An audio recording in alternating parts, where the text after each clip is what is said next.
உள்ளத்தில் ஒளி ஊட்டி உணர்வில் அருள் ஊட்டி கண்ணியம் காத்திடும் மார்க்கம். உள்ளத்தில் ஒளி ஊட்டி உணர்வில் அருள் ஊட்டி கண்ணியம் காத்திடும் மார்க்கம். மன்னர் முஹம்மதை ஜன்னத்தில் காண்பது. நஹ்மதுஹு வ நஸல்லி அலா ரசூலில் கரீம்.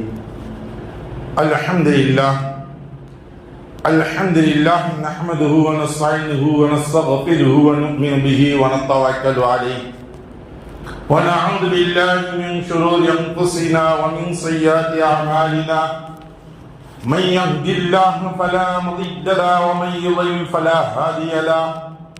ونشهد أن لا إله إلا الله وحده لا شريك له ونشهد أن سيدنا مولانا محمدا عبده ورسوله. اللهم صل على سيدنا مولانا محمد طب القلوب ودوائها وعافية الأبدان وشفائها ونور الأبصار وضيائها وعلى آله وأصحابه وسلم. رب اشرح لي صدري ويسر لي امري واحلل عقدة من لساني يفقهوا قولي ربي زدني علما. اما بعد فقد قال الله تعالى في القرآن الكريم وفي القرآن المجيد اعوذ بالله من الشيطان الرجيم بسم الله الرحمن الرحيم واعتصموا بحبل الله جميعا. صدق الله العلي العظيم.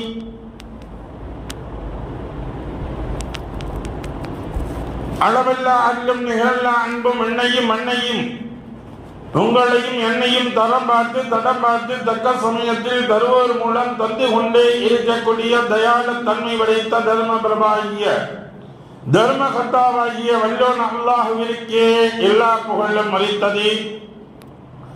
இன்னும் அவனின் தூதர் நமது நாயகம் காத்தம் நபி முத்திர நபி சம்மல் நபி சீரிய நபி அஹமது முஸ்தபா முஹம்மது தல்லா சர்தாரே ஆயிரம் ரசூலே கரீம் ஸல்லல்லாஹு அலைஹி வஸல்லம் அன்னார்களின் மீதும் அன்னார்களுடைய அளவில்லா குடும்பத்தார்களின் மீதும் அவர்களை பின்பற்றி நடந்து வந்த சத்திய உத்தம சஹாபா பெருமக்கள், தாபீன்கள், தபா தாபீன்கள், அவுலியாக்கள், அன்பியாக்கள், நாதாக்கள், ஷோதாக்கள், முத்தகீன்கள் மீதும் நல்லடியார்கள் மீதும் உங்கள் மீதும் என் மீதும் இறைவனுடைய சாந்தி என்னும் சமாதானமழை என்றென்றும் நிகழ்ந்து கொண்டே இருக்கட்டுமாக. அருமைக்குரிய சகோதரர்களே, பெரியோர்களே, நம்முடைய உயிருக்கு உயிரான உயிரில் மேலான முத்துநபி முஹம்மது முஸ்தபா ஸல்லல்லாஹு அலைஹி வஸல்லம் அன்னார்கள் மக்கமா நகரத்தில் இருந்து மதீனா நகரத்திற்கு சென்ற பொழுது முதன்மையாக ஏற்படுத்தப்பட்ட காரணங்கள், அந்த ஊரில் அவர்கள் செய்து வைத்ததுடைய முதல் செயல்பாடுகள் என்ன என்று பார்க்கக்கூடிய சமயத்தில் சகோதரத்துவத்தை ஏற்படுத்தினார்கள். சகோதரத்துவத்தை ஏற்படுத்தினார்கள் என்றால் எப்படி, எது போன்றெல்லாம் சகோதரத்துவத்தை ஏற்படுத்தினார்கள்? நான் கேள்விப்பட்ட ஒன்றே ஒன்றை மட்டும் கேள்விப்பட்டிருப்போம்.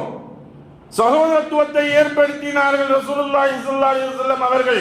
எது போன்ற விஷயங்களை நாம் கேள்விப்பட்டிருப்போம்? இவர்கள் ரசூலுல்லாஹி ஸல்லல்லாஹு அலைஹி வஸல்லம் அவர்கள் அன்சாரிகளையும் முஹாஜிர்களையும் ஒன்று சேர்த்தார்கள். இதைத்தான் நாம் கேள்விப்பட்டிருப்போம்.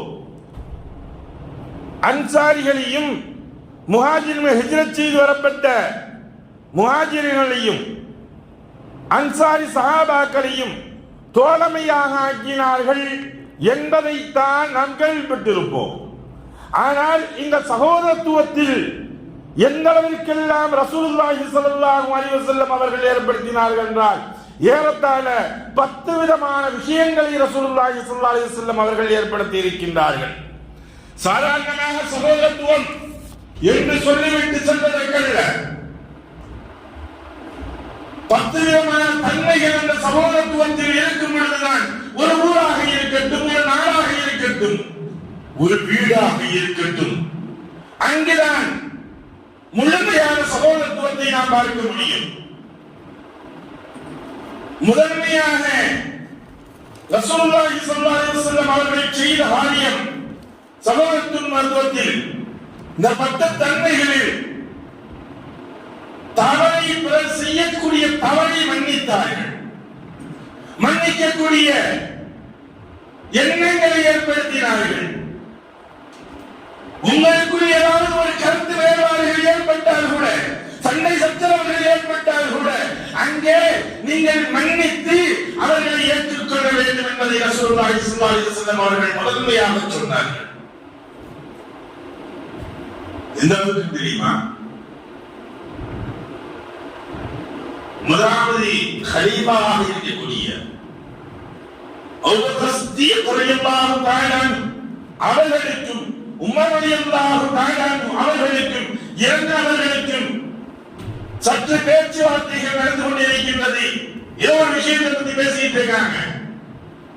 பேசிக்கிட்டு இருக்க உமர் ரலியல்லாஹு தஆலா அவர்களுடைய சப்தத்தை விட உயர்த்தி சற்று கோபமாக ஒரு இலங்கையில் ஒரு சமயத்தில் அபூபக்கர் சித்தீக் ரலியல்லாஹு தஆலா அவங்க கோபமாக பேசினார். உண்மையின் சிகரம் அபூபக்கர் சித்தீக் ரலியல்லாஹு தஆலா அவங்க அந்த இடத்துல கோபமாக பேசினார். இவன் உமர் ரலியல்லாஹு தஆலா என்னன்னா 10 பேருக்கு கோபம் ஏறும். இவங்க கோபப்பட்டாங்க. உமர் ரலியல்லாஹு தஆலா இப்படி அபூபக்கர் சித்தீக் ரலியல்லாஹு தஆலா அவங்க பேசிட்டாங்க என்று வேகமாக இவர்கள் கோபித்துக் கொண்டு சென்றாங்க. உடனே பார்த்தாங்க அபூபக்கர் சித்தீக் ரலியல்லாஹு தஆலா, ஆஹா உமர் ரலியல்லாஹு தஆலா அவருடைய மனதை நோவும் விதமாக ஆக்கிவிட்டோமே, அவர்கள் சஞ்சலம் செய்யும் அளவிற்கு ஆகிவிட்டது என்பதாக சென்றார்கள். உமர் ரலியல்லாஹு தஆலா அவர்கள் வீட்டுக்கு போயிட்டாங்க. வீட்டுக்கு போய் கலவரச்சிட்டாங்க. கலவரச்சிக்கிட்டேன். அப்ப அந்த ஓய்வென்றி அபூபக்கர் சித்தீக் ரலியல்லாஹு தஆலா அவர்கள் கதவை தட்டுகின்றார்கள். உமரே உமரே என்னை மன்னித்து விடுங்கள், என்னை மன்னித்து விடுங்கள் உமரே என்பதாக கேட்கின்றார்கள்.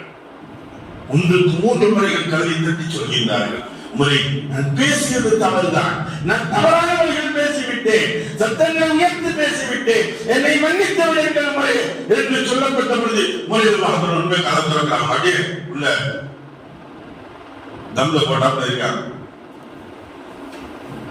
அபூபக்கர் சித்தீக் ரலியல்லாஹு தஆலா அவங்களுக்கு அழுது வந்துருச்சு. அது வந்து வேகமாக வர்றாங்க. உமரின் மீது கோபப்பட்டு விட்டாரே என்பதாக அழுது கொண்டு வேகமாக வருகின்றார்கள். விரைந்து வருகிறார்கள். முத்தநபி முஹம்மது முஸ்தபா ஸல்லல்லாஹு அலைஹி வஸல்லம் அன்னாருடைய இல்லத்தை தேடி வருகின்றார்கள். விரும்பி கடவுளை நடந்து செல்கின்றார்கள். அபூபக்கர் சித்தீக் ரலியல்லாஹு தஆலா அவர்கள்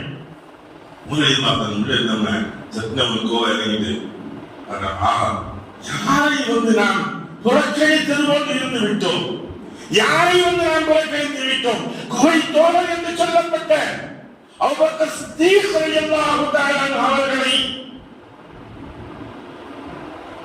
நாம் புறக்கணித்தது போன்றெல்லாம் ஆகிவிட்டோம் என்பதாக உமர் ரலியல்லாஹு தஆலா அவர்களுக்கு மனம் துடித்து வேகமாக உரையாடுகின்றார்கள்.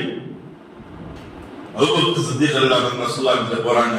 கதவை தட்டி ரசூலுல்லாஹ் கிட்ட பார்க்கறாங்க. அபூபக்கர் சித்தீக் ரலியல்லாஹு அன்ஹு ஏதோ ஒரு கவலையில் வந்திருக்கிறார்கள். என்ன என்பதை கேட்பதற்கு முன்பதாக உமர் ரலியல்லாஹு தஆலா அவர்கள் அங்கே வருகிறது விடுகிறார்கள். அபூபக்கர் சித்தீக் ரலியல்லாஹு தஆலா அவர்களுடைய கரங்களை பிடித்துக் கொண்டு சொன்னார்கள், அபூபக்கர் என்னை மன்னித்து விடுங்கள், அபூபக்கர் என்னை மன்னித்து விடுங்கள். நீங்கள் என்னுடைய வீட்டில் இருந்து மன்னிப்பு கேட்கப்பட்டபோது கூட நான் மன்னிக்காமல் இருந்து விட்டேனே, அபூபக்கர் என்னை நீங்கள் மன்னித்து விடுங்கள் என்பதாக உமர் ரலியல்லாஹு தஆலா அவர்கள் கையை பிடித்து குலுக்கி கேட்டார்கள். அபூபக்கர் சித்தீக் ரலியல்லாஹு தஆலா அவர்கள் சொன்னார்கள், இல்லை இல்லை உமரே, நீங்கள் தான் என்னை மன்னிக்க வேண்டும், இல்லை இல்லை நீங்கள் தான் மன்னிக்க வேண்டும் என்பதாக மாறி மாறி இருவர்களும் ஒருவருக்கு ஒருவர் சொல்லிக் கொண்டே இருக்கின்றார்கள். இப்ப முரளிதாசன் இருக்கட்டும், இங்க நம்ம வீட்டில் அண்ணன் தம்பி சகோதரர்கள், ஒரு நாய் பெற்ற பிள்ளைகள் சற்று கோபப்பட்டு சண்டையிட்டுக் கொண்டால் கூட மறாது நிலங்களே மன்னிப்பு கேட்கக்கூடியதோ அல்லது மன்னித்து சந்தோஷமாக பேசக்கூடிய சூழ்நிலையோ இன்று இருக்கின்றதா? எங்கே சகோதரத்துவம் வளரும்? உடன்பிறந்த சகோதரத்தில் இல்லை என்றால் மற்றவர்களிடத்தில் எங்கே இருக்கும்? சந்தைக்கு வரிந்து இருக்கக்கூடிய சகோதரர்களை பார்க்கின்றோமே, சகோதரிகளை பார்க்கின்றோமே.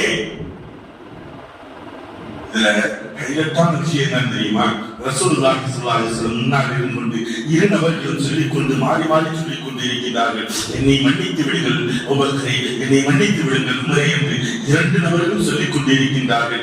இதை கண்டு கொண்டிருந்த ரசூலுல்லாஹி ஸல்லல்லாஹு அலைஹி வஸல்லம் அவர்கள் புன்னகை கொடுத்தவர்களாக ரசித்து அதை கண்டு கொண்டிருக்கின்றார்கள். அப்பொழுது சொன்னார்கள் ரசூலுல்லாஹி ஸல்லல்லாஹு அலைஹி வஸல்லம், எங்கே என்னுடைய உம்மத்தினர்களிடத்தில் இது போன்ற மன்னிப்புகள் கேட்கக்கூடிய தன்மைகள் எப்பொழுதெல்லாம் இருக்கின்றதோ அப்பொழுது அல்லாஹ்வுடைய முசீபத் இறங்காது. இங்கே மன்னிப்பு கேட்கக்கூடியதும் மாறி மாறி இவர்கள் சொல்லிக் கொண்டு கேட்டுக் கொண்டிருக்கின்றார்களே, இது போன்ற தன்மைகள் எப்பொழுதெல்லாம் என்னுடைய உம்மத்தில் இருக்கிறதோ அங்கே அல்லாஹ்வுடைய முசீபத் இறங்காது. அப்படி என்றால் எங்கே இது போன்ற தன்மைகள் இல்லையோ, ஈகோவின் காரணமாக இவர்களை மற்ற எந்த காரணத்தினால் மன்னிப்பு கேட்பதற்காக வேண்டி முன்வரவில்லையோ அல்லாஹ்வுடைய முசீபத்தை நீங்கள் எதிர்பாருங்கள். உங்களை நாடி வந்து கொண்டே இருக்கும் என்பதுதான் இதனுடைய அர்த்தம். அன்பிற்குரிய சகோதரர்களே, சகோதரத்துவம் வளர வேண்டும். இரண்டாவதாக சகோதரத்துவம் வளர்வதற்கு இரண்டாவது காரணமாக இருக்கக்கூடியது நிறைய விஷயங்கள் சொல்லலாம். இது போன்ற ரசூலுல்லாஹி ஸல்லல்லாஹு அலைஹி வஸல்லம் அவர்கள் மன்னித்து விடப்பட்டது. ஹிந்தா ரலியல்லாஹு தஆலா அன்ஹா யார் இவர்கள்? ஹம்ஸா ரலியல்லாஹு தஆலா அன்ஹு அவர்களுடைய மண்டை ஒட்டில் மதரந்தினேன் என்பதாக ஈரக்குறையை கடித்து துப்புவேன் என்று சவால் விட்டு எடுத்துக்கொண்டு அதுபோன்று செய்த ஹிந்தா ரலியல்லாஹு ஹிந்தா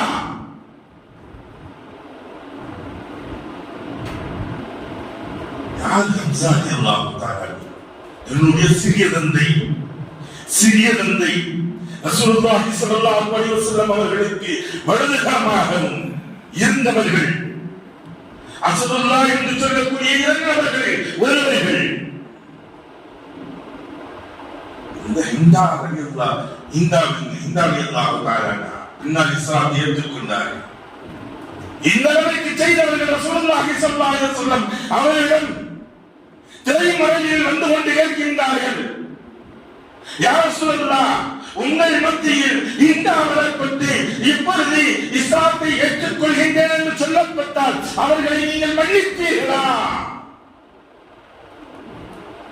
என்று கேட்கப்பட்ட பொழுது ரசூலுல்லாஹி ஸல்லல்லாஹு அலைஹி வஸல்லம் சொன்ன வார்த்தை என்ன என்று தெரியுமா? நான் அந்த ஹிந்தாவையும் மன்னிப்பேன் என்றார்கள். மன்னித்தார்களே, உடனடியாக சொன்னார்கள், நான் தான் ஹிந்தா வந்திருக்கின்றேன் என்பதாக சொல்லப்பட்ட பொழுது மன்னித்தார்கள். அஷ்ஹது அல்லா இலாஹா இல்லல்லாஹ் அன்னக ரசூலுல்லாஹ் ஸல்லல்லாஹு அலைஹி வஸல்லம் என்பதாக கூறி இஸ்லாத்தை ஏற்றுக்கொண்டார்கள். ரசூலுல்லாஹி மன்னித்தார்களே. எவ்வளவு விஷயங்கள் எல்லாம் செய்தவர்களை அபூ சுஃபியான் பத்ருடைய முதல் தலையாக 40 நபர்களை அனுப்பி வைக்கப்பட்டு தளவாட ஜாமங்கள் போர் ஜாமங்களை வாங்குவதற்காக வேண்டி செல்லப்பட்ட போர் யுக்திகளை பற்றி அனைத்தையும் செய்து வைக்கப்பட்ட அபூ சுஃபியான் ஃபதஹ மக்காவை இஸ்லாத்தை ஏற்றுக்கொள்ள அப்ப ரசூலுல்லாஹி என்ன சொன்னாங்க தெரியுமா? ஃபதஹ மக்கா வெற்றி கொள்கின்றார்கள். யார் அபூ சுஃபியானுடைய இல்லத்திலும் காபத்துல்லாஹிலும் தஞ்சம் புகுந்தார்களோ, உள்ளே நுழைந்தார்களோ, அவர்களை நாங்கள் ஒன்றும் செய்ய மாட்டோம். மன்னித்தார்கள். அபூ சுஃபியான் இஸ்லாத்தை ஏற்றுக்கொண்டார்கள். ரசூலுல்லாஹி ஸல்லல்லாஹு அலைஹி வஸல்லம் மன்னித்து ஏற்றுக்கொண்டார்கள்.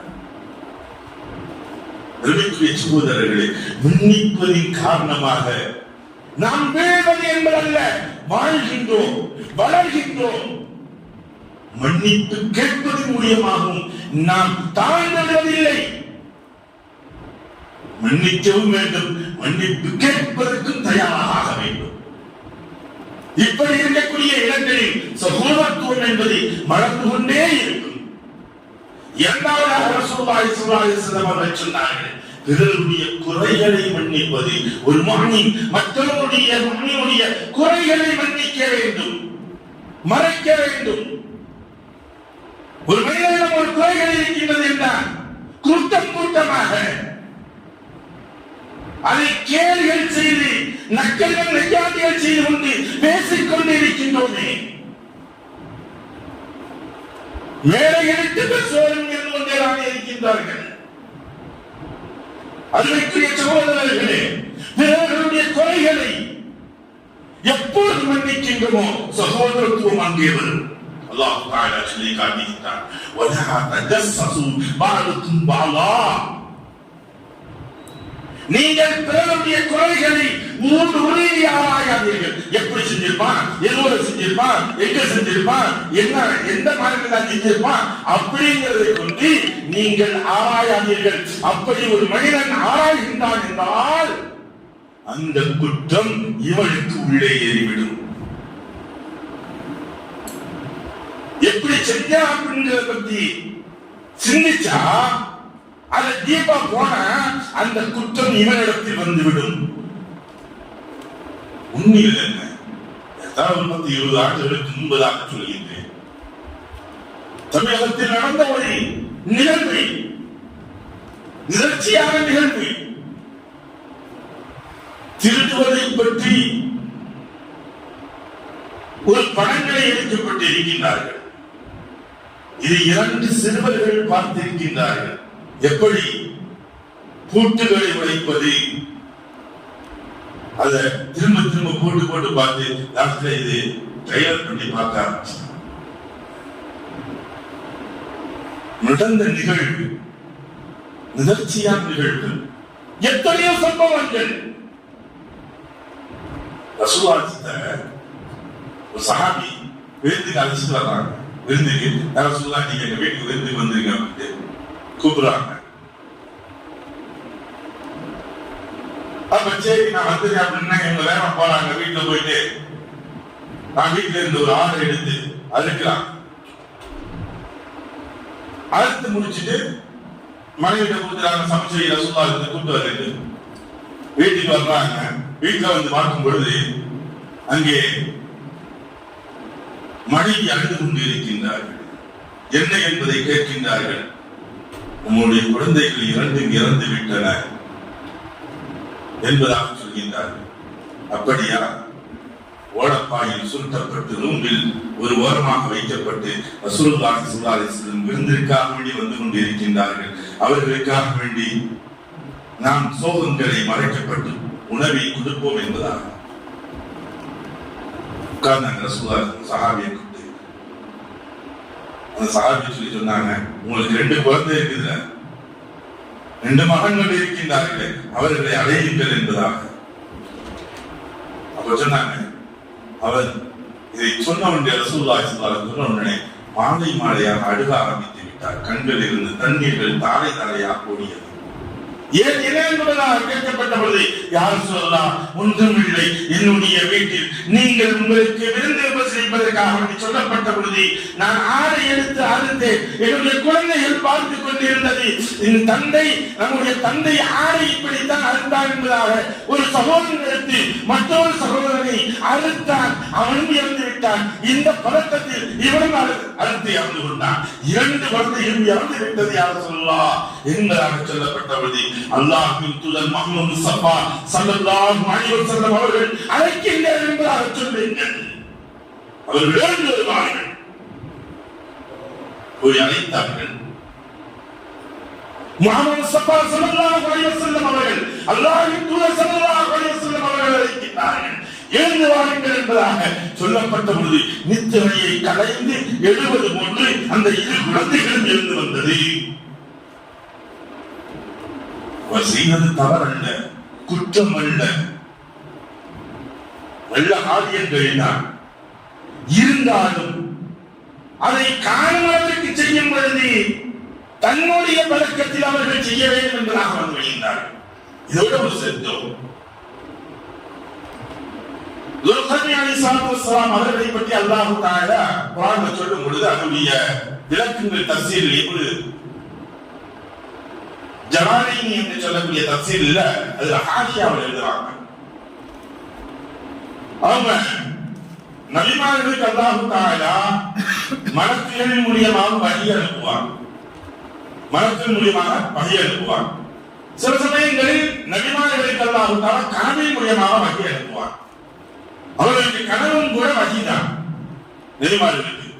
இப்ப என்ன செய்யறாங்க, இவர்கள் தூங்குறாங்க. துல்கர்னி அலைஹிஸ்ஸலாத்து வஸ்ஸலாம் அவங்க தூங்கிட்டு இருக்கையில அல்லாஹ் தஆலா கனவில் தோன்றி, துல்கர்னே, நீங்கள் காலையில் வெடித்தவுடனே எதை காண்கின்றீர்களோ, முதன்மையாக காண்கின்றீர்களோ அதை நீங்கள் உண்டு விடுங்கள். அதை நீங்க என்ன செஞ்சீங்க, சாப்பிட்டுங்க. இரண்டாவதாக காணக்கூடியதை புதைத்து விடுங்கள். மூன்றாவதாக காணக்கூடியதை நீங்கள் குடித்து விடுங்கள். நான்காவதாக காணக்கூடியதை நீங்கள் நிராசை செய்து விடாதீர்கள். அது நாலாவதாக காணக்கூடியதை நிராசையாக ஆக்கி விடாதீங்க. ஐந்தாவதாக காணக்கூடியதை கண்டால் நீங்கள் விழுந்து ஓடி விடுங்கள் என்பதாக சொன்னார். அல்லாஹ் தஆலா துல்கர்னி அலைஹிஸ்ஸலாத்து வஸ்ஸலாம் அவருடைய கனவுல சொன்ன இவங்க எழுதுறாங்க. எந்திரிச்சு கதவு திறந்து பிஸ்மில்லாஹ் கதவு திறந்து வெளியே பார்த்தேங்க, பெரிய மலைக்கோட்டை ஒண்ணு கண்ணுக்கு தெரியுது. அல்லாஹ் என்ன சொல்லிட்டான், முதல்ல காண்றத சாப்பிடணும். அல்லாஹ் ரப்பி, என்னடா அல்லாஹ், என் கண்ணு முன்னாடி இவ்வளவு பெரிய மலைக்கோட்டை இருக்குது, இதை நான் எப்படி சாப்பிட போறேன்? பெரிய கேட்க வச்சாலே சாப்பிடுறது கஷ்டமாச்சு, இவ்வளவு பெரிய மலைக்கோட்டையா இருக்கு. சரி சரி அல்லாஹ் சொல்லிட்டான், சாப்பிடணும். போனாங்க, மலைக்கோட்டைக்கு முன்னால் சென்றார்கள். பிஸ்மில்லாஹ் சொல்லி எடுத்து வைக்க ஆரம்பிச்சாங்க. கை வைத்த உடனே அல்லாஹ் தஆலா அந்த மலைக்கோட்டையை சிறிதாக ஆக்கப்பட்டு, ஒரு அமுதை போன்று ஆக்கப்பட்டு, ஒரு கவளமாக அல்லாஹ் தஆலா மாற்றப்பட்டு கொடுத்தான். அதை இவர்கள் விழுங்கினார்கள். அடிச்சு கூட சாப்பிடல, ஒரு மணி முழுங்கிட்டார், விழுங்கினார்கள். அந்த அளவுக்கு அல்லாஹ் தஆலா சிறிதாக ஆக்கி காண்பித்தார். இரண்டாவதாக பார்க்கின்றார்கள், ஒரு தங்க தட்டு இருக்குது. நீங்க தங்க காசு எங்கேயோ விலை போயிருக்கு. உண்மையிலே அதுக்கு அதனால ஜிஎஸ்டி வச்சிருக்கு. எல்லா டெய்லி மார்க்கெட்ல போய் நம்ம வாங்கக்கூடியது தங்கம் தான் இன்னைக்கு வாங்கிட்டு. காலையில எந்திரிச்ச உடனே கடைக்கு போய் தங்கத்தை ஆளுக்கு அரை கிலோ தங்கம் வாங்கிட்டு வந்து வீட்டில் வச்சு சமைச்சா போயிட்டு இருக்கோம். அதனால அது ஜிஎஸ்டி அது கம்மி பண்ணியிருக்காங்க இந்திய அரசாங்கம். சரி, பிஸ்கட்லாம் என்னைக்கும் ஒரு நாள் வாங்கி சாப்பிடுறது. அதனால அரிசி பருப்புக்கெல்லாம் வருஷத்துக்கு ஒருத்தர் வாங்கினால ஜிஎஸ்டி கூட்டியிருக்காங்க. அது வந்துருக்கலாம். ஆக இந்த தங்கத்தை பார்க்கின்றார்கள், தங்க தட்டிலே தட்டை பார்க்கின்றார்கள். இவன் அல்லாஹ் சொல்லியிருக்கிறது என்ன, தங்கத்தை நீ இரண்டாவதாக காணக்கூடியதை புதைத்து விடு என்பதாக சொல்கின்றார்கள். இரண்டாவதை காண்கின்றார்கள், இந்த தங்கத்தட்டை காண்கின்றார்கள், புதைக்கின்றார்கள். மீண்டும் மேலே வருகின்றது, மீண்டும் புதைக்கின்றார்கள். ஒன்றைக்கு மூன்று முறைகள் புதைக்க மேலே வந்து கொண்டே இருக்கின்றது. இறுதியாக பார்க்கிறாங்க, அல்லாஹ் சொல்லிட்டா புதைக்கணும் போச்சு மாதிரி போயிட்டே இருக்காங்க. எழுந்து போய்கிட்டே இருக்காங்க. போகும் பொழுது ஒரு ராஜாணி சிட்டுக்குருவியை விரட்டி வருகின்றது. ஒரு ராஜாணி சிட்டுக்குருவியை விரட்டி வருகின்றது. அந்த சிட்டுக்குருவி என்ன ஆகின்றது என்றால், இவங்கள்ட்ட துல்கர்னி அலைஹிஸ்ஸலாத்து வஸ்ஸலாம் அவர்களுடைய மேலே வந்து அமர்ந்து விடுகின்றது. என்னை காப்பாற்றுங்கள் என்பதாக. நான்காவதாக மூன்றாவதாக வரக்கூடியதை நீங்கள் பிடித்து விடுங்கள் என்பதாக சொல்லியிருக்காங்க அல்லாஹ். அதனால என்ன செஞ்சாங்க, அந்த சிட்டுக்குருவியை பிடிச்சு வச்சுக்கிட்டாங்க. நான்காவதாக வரப்பட்டதை நிராசையாக ஆக்காதீர் என்பதாக சொன்னார் அல்லாஹ். இப்ப ராஜாணி இருக்குது, எனக்கு உணவுத்தானே நான் வாங்கிட்டு வந்தேன், நீங்க இதை பிடிச்சு வச்சுக்கிட்டீங்க அப்படின்னு.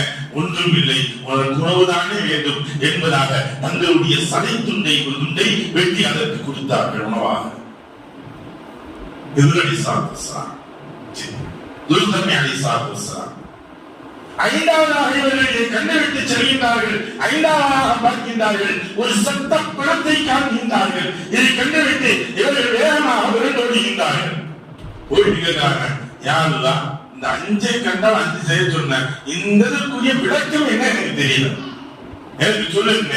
அப்ப அல்லாஹ் தஆலா சொன்னார், துல்கர்னே, நீங்கள் முதலாவதாக கண்டீர்கள் அல்லவா, மலைக்கோட்டையை கொண்டு வந்தீர்கள் அல்லவா, இதுதான் மனிதனுடைய கோபம். மனிதனுடைய கோபம் ஏறக்கூடிய சமயத்தில் உச்சத்தில் ஏறும் பொழுது என்ன செய்கின்றோம் என்பதை மறந்து விடுவான். தெரியும் நாம் தான் பேசுவது சரி, நாம் தான் சொல்வது சரி என்பதை போன்று இவன் எண்ணிக்கொண்டே இருப்பான். இப்பொழுது உன்னுடைய கோபங்கள் வரும் பொழுது அதை வெண்டு முழுங்கிவிடு. கோபத்தை விழுங்க வேண்டும். அதைத்தான் செய்ய சொன்னேன். அப்பொழுது நீ அப்படி விழுங்கப்பட்டால் உனக்கு அது அமுதாக இருக்கும். அந்த சமயங்களில் அமுதாக இருக்கும். இரண்டாவதாக நீ கண்டதை புதைத்தது என்பதாக சொன்னேன். தங்கத்தை கண்டாயே, அது என்னவென்று தெரியுமா? அதுதான் நீ செய்யக்கூடிய நல்ல அமல்கள், நல்ல செயல்பாடுகள். அதை நீ புதைத்து செய். ஒரு ஆளுக்கு ஒரு உபகாரம் செய்கின்றோம் என்றால்,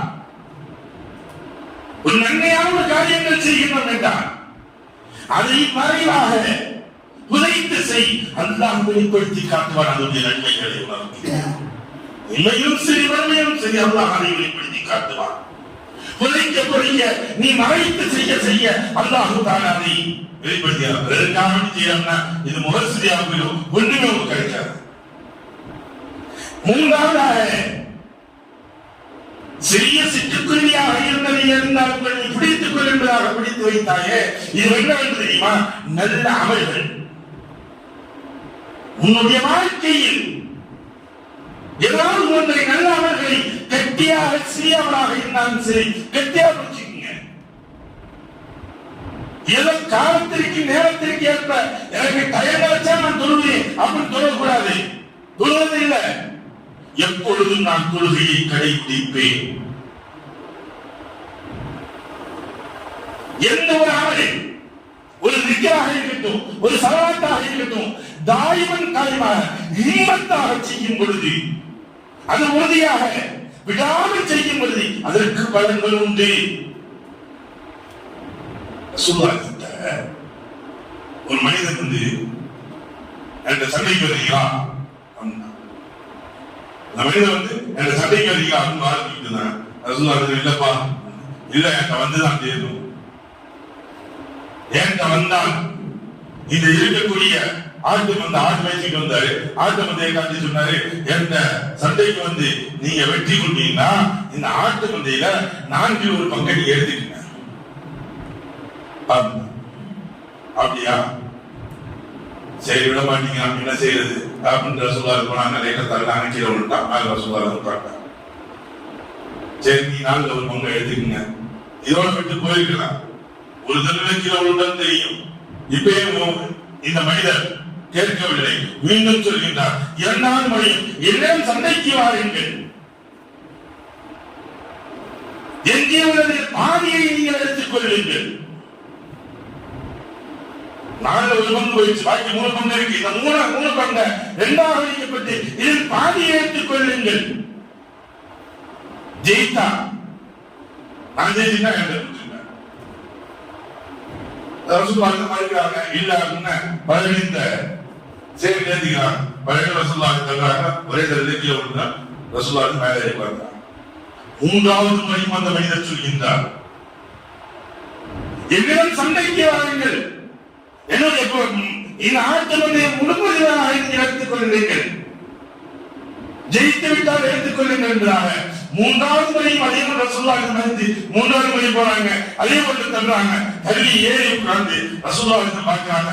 யா அல்லாஹ், இந்த மனிதனுடைய உள்ளத்தை அவருக்கு கொடு. இது ஹிம்மத்தாக இவனால் முடியாது என்று தெரிந்தாலும் கூட என்னிடம் போரிடுவதற்காக வேண்டி ஒரு உறுதியான ஒரு உறுதிப்பாட்டில் இருந்து கொண்டிருக்கின்றாய். இந்த ஹிம்மத்தான உள்ளத்தை அவருக்கு கொடு என்பதாக சொல்லி ரசூலுல்லாஹி கேட்டாங்க. சொல்லிட்டு இருந்தாங்க. எழுந்த உடனே அந்த மனிதர் உடனடியாக சொன்னார், அஷ்ஹது அல்லா இலாஹ இல்லல்லாஹ் அன்னக ரசூலுல்லாஹ் ஸல்லல்லாஹு அலைஹி வஸல்லம் என்கிறாங்க. கலிமாவை சொல்லி ஏற்றுக்கொண்டார். சாதி அருமைக்குரிய சகோதரர்களே, ஒரு சிறிய காரியமாக இருந்தாலும் சரி நாம் உறுதியாக விடாமல் செய்யும் பொழுது அதற்கு பலன்கள் அதிகம். அடுத்தபடியாக அல்லாஹ் தஆலா சொன்னார், 4வதாக நீ உன்னை தேடி வரக்கூடியதை நிராசை செய்து விடாதே என்று சொன்னேனே. நீ இந்த ராஜாவுக்கு கொடுத்திய இது போலதான் வேட்டையாடக்கூடியவனாக இருந்தாலும் சரி, நல்லவனோ கெட்டவனோ எப்படியாக நபராக இருந்தாலும் சரி, உன்னை தேடி ஒருவர் நன்மையை நாடி உன்னிடத்தில் வந்தார். ஏதோ ஒரு தேவையாடி வரலாம், உன் வீட்டுக்கு வரலாம், அல்லது கொண்டு வரலாம் அப்படின்னா நீ அவனை நிராசைவாதியாக அனுப்பிவிடாதே. உன்னால முடிஞ்சல அவனுக்கு வன்முறையமாக ஏதாவது ஒரு நன்மைகள் கிடைக்க வேண்டும். நன்மைகள் இலக்கியமாக நீ செய்து கொண்டே. நான் 5வது நாளை கண்டாயே, விரண்டு ஓடிவிடு என்பதாக பிணத்தை கண்டாயே. இதுதான் பிறருடைய குறையை காண்பது. எந்த இடங்களில் பிறருடைய குறைகளை காணக்கூடிய இடங்களில் இருக்கிறோ, பேசும் நபர்கள் இருக்கிறார்களோ, அவர்களை கண்டால் நீ பிறந்து ஓடிவிடு. ஏன் தெரியுமா? ரசூலுல்லாஹ் சொன்னாங்க, பிறருடைய குறை, உன்னுடைய சகோதரருடைய குறைகளை நீ பேசக்கூடியவன் அவனுடைய சத்தம் மாமிசத்தை தின்பதற்கு சமம் என்பதாக ரசூலுல்லாஹி ஸல்லல்லாஹு அலைஹி வஸல்லம் அவர்கள் சொல்லி காட்டினார்கள். அன்பிற்குரிய சகோதரர்களே, எஞ்சியுள்ள 3வதாக சகோதரத்துவம் வர வேண்டும் என்றால் 3வது காரியமாக பார்க்க வேண்டியது, ஒருவர் மற்றவரை காணும்போது புன்னகையுடன் நாம் பார்க்க வேண்டும். புன்னகை புத்தவர்களாக நாம் பார்க்க வேண்டும். அடுத்தவங்க எப்படி ஒரு நபர்களை சிந்திக்கும்போது வந்துட்டானா அப்படின்னு ஒரு மாதிரியா முகத்தை வச்சுக்கிட்டு எதிரியே வந்தாலும் சரி இன்முகத்துடன் வரவேற்பதுதான் நம்முடைய சாமிய பண்பு. கோபத்திலேயே உச்சத்தில் இருக்கக்கூடிய சகாப நபிமார்கள் யாருங்க? ஒரு நபிதான் மலக்குள் மௌத் வந்தப்பயே உங்க ரூபா வாங்கிட்டு வர சொன்னா ஒரே விட்டானா யார்கிட்ட வந்து என்ன கேட்டாங்க? அவர் கண்ணை எடுத்து கண்ணுக்கே கண்ணை பிடிச்சிட்டு அல்லாஹ் நீ சொன்னு சொல்லி போய் கேட்டேன். ஒரு அடி அடிச்சாங்க, கண்ணு கீழே வந்துருச்சு. அல்லா பழக வச்சுக்கோங்க. ஒரு ஆட்டை செம்பரி ஆட்டை கொடுத்து விட்டு நீங்க கை வைக்க சொல்லுங்க. அந்த நபியா அவர்களுடைய கை ரோமங்கள் எந்த அளவிற்கு கைக்குள் ரோமங்கள் அடங்கி இருக்கின்றதோ அத்தனை ஆண்டு காலங்கள் இந்த பூமியில் வாழ்வார் என்று சொல்லிவிடுங்க. மீண்டும் வந்தாங்க மலக்கு மூந்து வந்து கூட்டுக்க சொன்னாங்க. ஆட்டை கொண்டு வந்து மூசாவே, யாரு? மூசாவே பயந்துகிட்டே இருந்தாங்க. என்ன அல்லாஹ் இந்த ஆட்டை கொடுத்து அனுப்பிச்சு விட்டான், இது மேல நீங்க கை வைப்பீங்களா? இதனுடைய ரோமா எவ்வளவு இருக்குதோ அத்தனை ஆண்டு காலங்கள் நீங்க வாழ்வீங்க. அதுக்கு பின்னாடி மூத்தாதான் போவீங்க. ஹயாத்தாக இருக்கக்கூடியது யாரும் இல்லை, எல்லாம் மூத்தாத்தான் போவாங்க. மூசாவே அப்படியா அப்படி இப்பயே வாங்கிட்டு போங்க. எப்பயா இருந்தாலும் போடுறது போட்டானா போகுது, இப்பயே போட்டுமே அப்படின்னு. இந்த அளவுக்கு கோபத்தின் உச்சத்தில் இருக்கக்கூடிய மூசா அலைஹிஸ்ஸலாத்து வஸ்ஸலாம் அப்ப அவங்க கேட்டாங்க, யா அல்லாஹ் என்னை விட அறிஞ்சவங்க, என்னை விட தெரிஞ்சவங்க யாராச்சும் இருக்காங்க? அல்லாஹ் சொன்னா அந்த சத்தங்களை நம்ம கேட்டுருவோம்.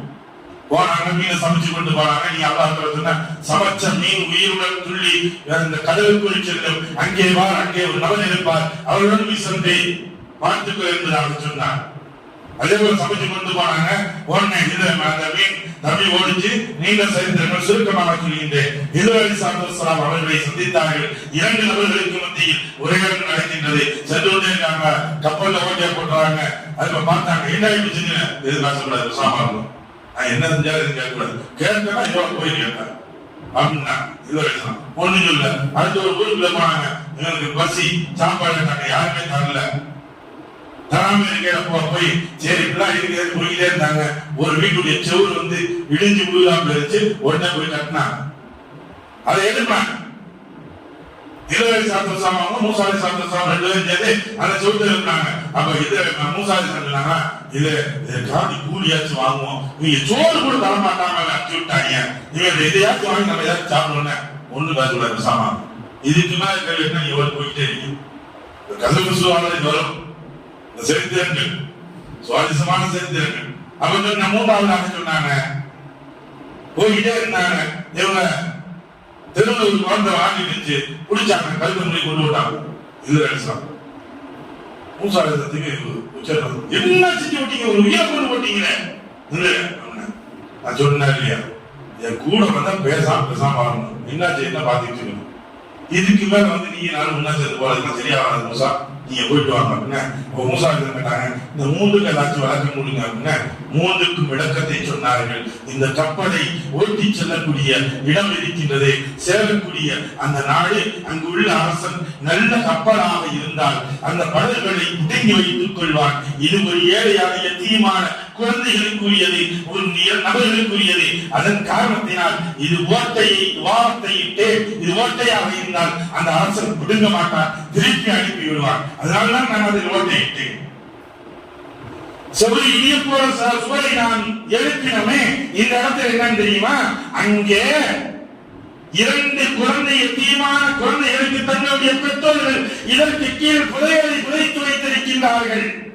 இன்று இந்த சோறு கீழே விடப்பட்டால் இருக்கக்கூடியவர்கள் அதனுடைய புதையலை எடுத்து விடுவார்கள். நாளை அந்த குழந்தைகளுக்கு வேண்டும் என்பதற்காக வேண்டி இதை நான் மறைத்து வைத்தேன்.